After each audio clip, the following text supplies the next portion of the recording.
Dans cet article, l'auteur aborde la question de l'événement et de son impact sur la vie de l'homme.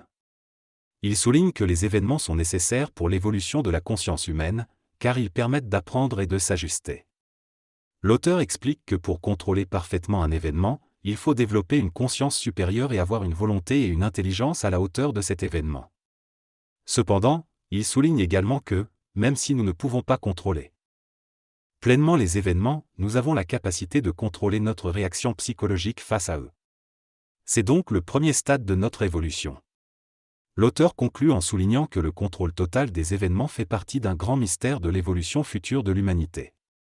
L'homme doit développer sa conscience cosmique afin de contrôler les événements de sa vie. Pour cela, il doit équilibrer son état mental et émotionnel et harmoniser sa conscience avec celle de l'univers. Doit circuler correctement en lui, à partir du mental jusqu'au corps physique. Il doit exercer sa volonté afin d'éliminer les aspects qui perturbent sa conscience et le rendent assujetti aux événements.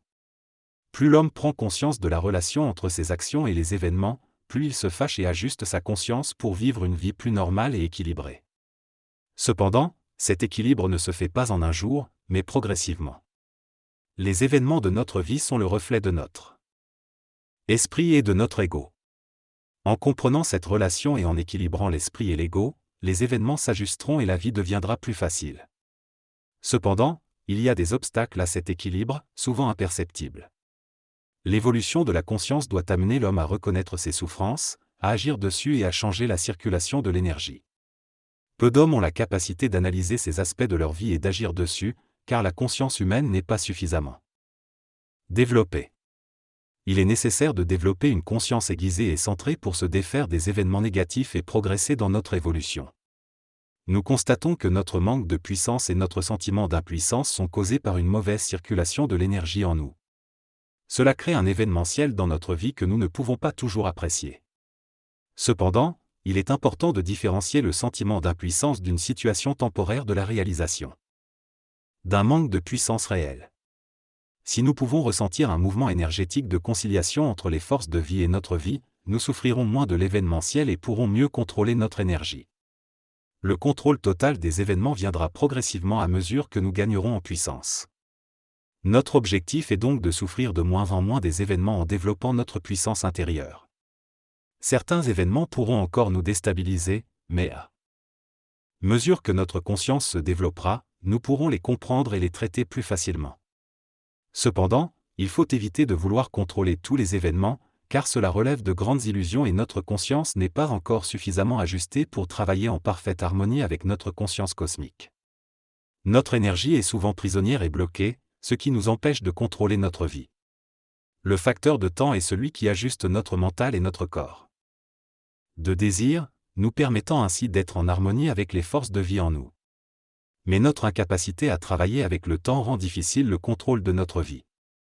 Contrôler le temps signifie ne pas le subir dans notre conscience, mais plutôt l'utiliser de manière adéquate. Cela demande un équilibre entre l'ego et l'énergie, une plus grande circulation et rythmie de l'énergie, et une réconciliation avec la vie. Cependant, nous voulons tout de suite, sans prendre en compte notre propre réalité. Nous sommes psychologiquement incompétents et notre incompétence se voit facilement. Tant que nous vivons dans l'incompétence, nous ressentirons une soif profonde de vivre l'action en fonction de l'événement, ce qui crée de l'angoisse. Cette angoisse nous rappelle la nécessité de cesser notre incompétence et de devenir compétents psychologiquement, afin de pouvoir travailler avec le temps. Lorsque nous serons capables de cela, notre circulation d'énergie deviendra harmonieuse et nous pourrons enfin être réconciliés avec la vie.